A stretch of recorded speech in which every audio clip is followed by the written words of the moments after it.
പിന്നെ എന്റെ ഏട്ടങ്ങനാപ്പന്റെ സ്വഭാവം എന്നുള്ള എന്റേത്. അയാള് വെറുതെ കിടന്ന ചാരത്തേ ഉള്ളൂ. പെണ്ണുമ്പിള്ള കളഞ്ഞു കാണിച്ചാൽ മൂപ്പര് വാലി കിട്ടും.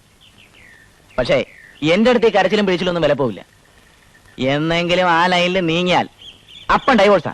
അതാണ് എന്റെ പോളിസി. ഇനി എന്തെങ്കിലും കണ്ടീഷൻ ഉണ്ടോ? ഉണ്ട്. നീ എന്റെ രണ്ടാമത്തെ ഭാര്യയായിരിക്കും.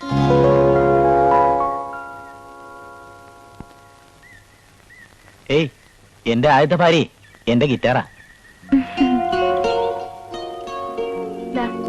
എനിക്ക് പറയാനുള്ളത് മുഴുവനും ഞാൻ ഈ കത്തിൽ എഴുതിയിട്ടുണ്ട്.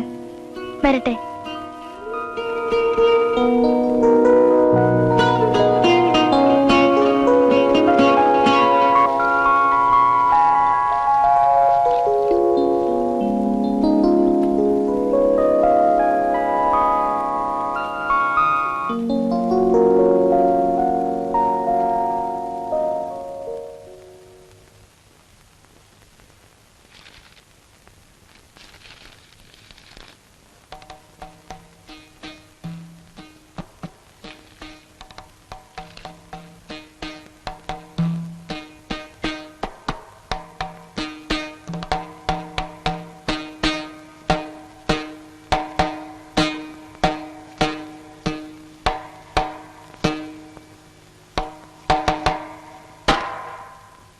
ഇതാരുടെ എഴുത്ത്?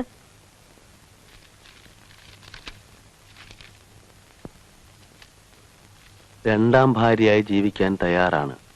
എന്തുകൊണ്ടെന്നറിയില്ല, എനിക്കിഷ്ടമായി. എവിടെ കിട്ടി? എന്റെ ഭർത്താവിന്റെ ഷർട്ടിന്റെ പോക്കറ്റിൽ നിന്ന്. എന്റെ പോക്കറ്റിന്നോ? സത്യമായിട്ടും ഞാൻ എനിക്കൊന്നും അറിയില്ല. ഞാനിങ്ങൊരു പെൺകുട്ടിയെ സ്നേഹിക്കുന്നില്ല. നിങ്ങൾ സ്നേഹിക്കുന്നെന്ന് ഞാൻ പറഞ്ഞില്ല. പക്ഷെ ഇത് എഴുതിയ പെൺകുട്ടി? അയ്യോ, എന്റെ പൊന്നെ ചെന്നെ, നീ എന്നൊന്ന് വിശ്വസിക്കേ.